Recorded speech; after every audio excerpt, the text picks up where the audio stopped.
يا صباح الورد والفل والياسمين على احلى واغلى متابعين. ازيكم يا حلوين؟ يا رب تكونوا بخير. صلوا على الحبيب. يجعل نهاركم سعيد. ربنا يجعل يومكم النهارده مليان بالحب والخير والتفاؤل وراحة البال والرضا والسعادة والامل. صباحكم معطر بذكر الله، واذكروا الله يا حبايبي، قلب ذكر الله تطمئن القلوب. النهارده بقى ان شاء الله روتين جديد ويوم جديد. ابدأي يومك كده اول حاجة بتشغيل القرآن الكريم، وقري شوية كده اذكار صباحية، عشان يبقى يومك كده كله بركة وكله طاقة إيجابية. وكمان تشغيل القرآن في المكان بيخلي المكان بتاعك كله بركة. هتقولولي بقى هتعملي ايه يا سمسمة النهاردة طبعا هطلع بقى ألزق الجلة كده على السطح. دي أول حاجة هبدأ بها يومي. اللي لسه بيشوف قناتي لأول مرة، أنا سمسمة ودي قناتي. انزلوا تحت اعملوا اشتراك في القناة. بصوا حبايبي بقى، أنا جايبة شوية التبن دولت، وهي ديت باخدها عشان اطلع بيها. ديت يعني ما تزعلوش بقى ولا حاجه، ديت جله الجاموس اللي انا عماله بعجن فيها بايديا، ديت جله الجاموس. انا ما بتكسفش يا حبيبي ولا بتقرف من اي حاجه، هو ده شغل بيتي وانا بقوم عشان اعمله. الجله ديت طبعا بتنفعني في الخبيز. يعني ايه؟ يعني انا مثلا لما اجي اخبز في الفرن الطين البلدي فبحتاجها عشان اولع بيها الولع، عشان العيش يطلع كده العيش احمر كده وحلو ووشه حلو كده ومنور. وجايبه معايا الجردل ده فيه ميه عشان بقى بعوز اطري بيه الجله بتاعتي واعجن بيه. وباخدها بقى كده يعني دي انا الفلاحه المصريه. دي عيشتي يا حبايبي، دي عيشتي والحمد لله، انا راضيه بعيشتي وبقول الحمد لله.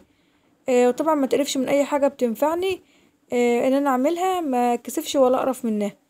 فالحمد لله ببدا اخدها كده بقى واعملها قرص كده زي ما انتوا كده شايفين. ومدلعاها باخر دلع كده، واعمل لها كده صابع كده بايديا عشان زي شكل زينه كده ولا حاجه. وهبدأ برضو اعمل بقيتها كده زي ما انتوا كده شايفين. كل شوية كده اروح عاملة واحد قرص، كل شوية كده اعمل واحد قرص. هعمل بقى حوالي مثلا 3. وبعد كده بقى عايزة اقول لكم بقى يا حبايبي ان انا كل يوم تقريبا او يوم بطلع اعمل الموضوع ده كل يوم الصبح. بس طبعا ما ينفعش ان انا انزله كل يوم نفس الروتين او نفس الحاجة. ديت بقى اللي كانت معمولة هيت من كام يوم. بصوا نشفت ازاي بقى. بقدر اتحكم فيه، اشيلها كده يمين قدام يمين شمال مش عارفة نشفت اهيت بقى. محتاج كمان مثلا اسبوع والواحد يبدأ يخبز بقى عادي. وزي ما انتوا بقى شفتوا اليوم كان الجو شمس وجميل ازاي وطراوة شوية. هنا بقى هبدأ اعمل الفطار عشان هشوف اعمل ايه تاني. كان عندي كنت عاملة صينية الكيكة دي، بدأت قطعت اهوت منها طبق كده زي ما انتوا كده شايفين. وعندي بقى هنا الشاي، هعمل 3 كوبايات كده شاي. في واحدة فيهم عملت لها شاي بنعناع عشان بنتي بتحب الشاي بنعناع. بعد بقى ما فطرنا وخلصنا الفطار وكده حلو قوي رضا. كان عندي بقى الفراخ ديت. تعالوا شوفوا كده الفراخ بتاعتنا، بصوا بيضة ازاي عاملة زي البفتة. الفراخ ديت انا كنت مربياها. طبعا جه ميعاد بقى اذبحها.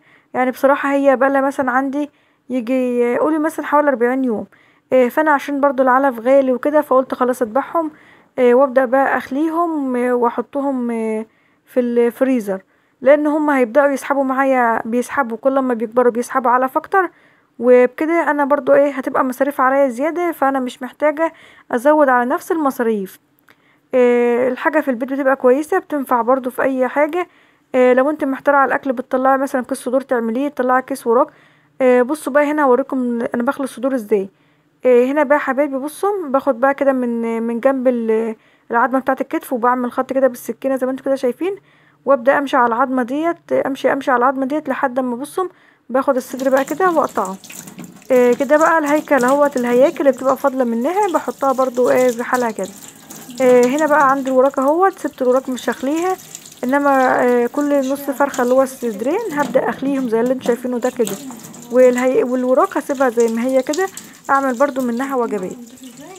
ديت حلوه برضو جدا جدا. وصدقوني مفيش احلى من انت تشتري فرخه، يعني تربي الفراخ وتذبحها في البيت، ما تشتريهاش يعني من المحل. طب اقول لك دوقي طعم ديت وطعم ديت احلى بكتير. الناس اللي مجربه تربيه الفراخ في البيت وبتذبح وتاكل منها بتبقى الفراخ جميله جدا جدا جدا. ربنا يا رب يجعل ايامكم كلها سعاده ورضا وراحه بال. ده بقى كان اخر واحد فاضل بقى معايا، قلت بقى خلاص اذبحه بقى كده.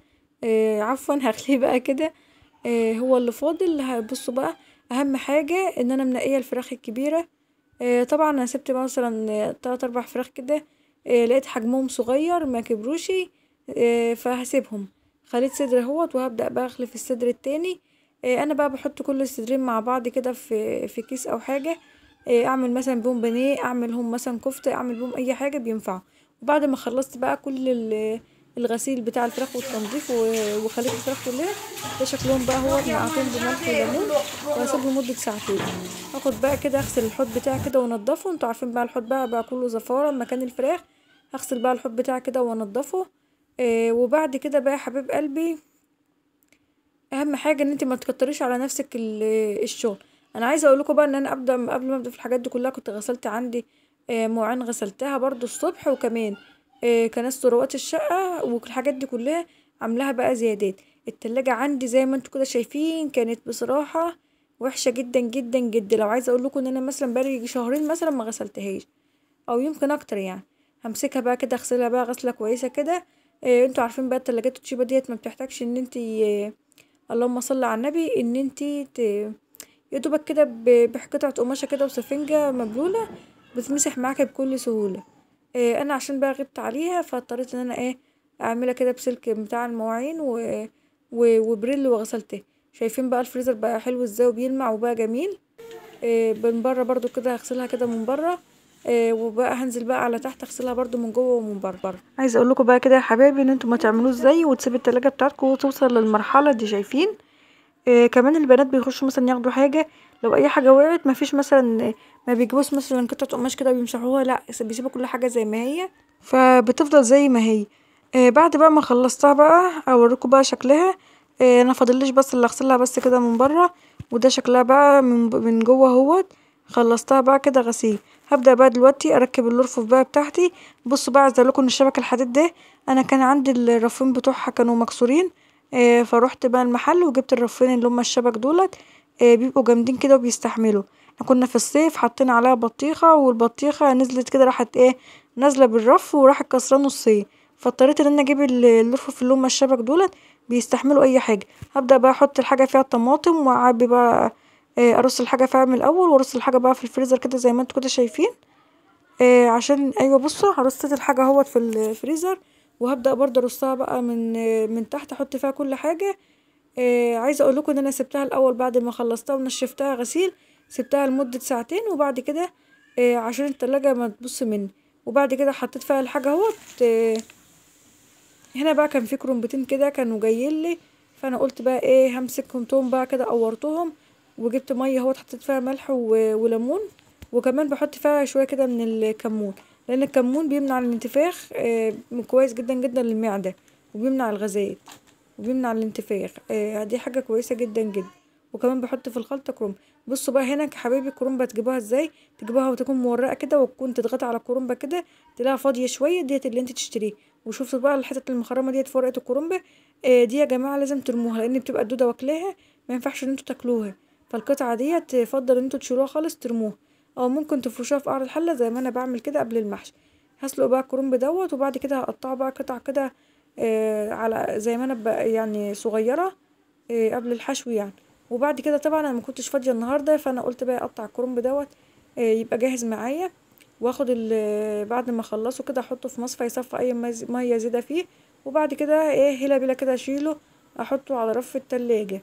هعمله مش هعمله بقى الا بكره. ده بقى شكله بعد ما خلصت اهوت. هاخد بقى المصفى دي اعملها على احطها على رف التلاجة. اليوم بصراحه النهارده كان مسحوم جدا جدا جدا. غسلت تلاجة وكرومب وكده وكده. يا رب في النهاية يكون الفيديو عجبكم. متنسوش تحطوا لايك، والسلام عليكم ورحمة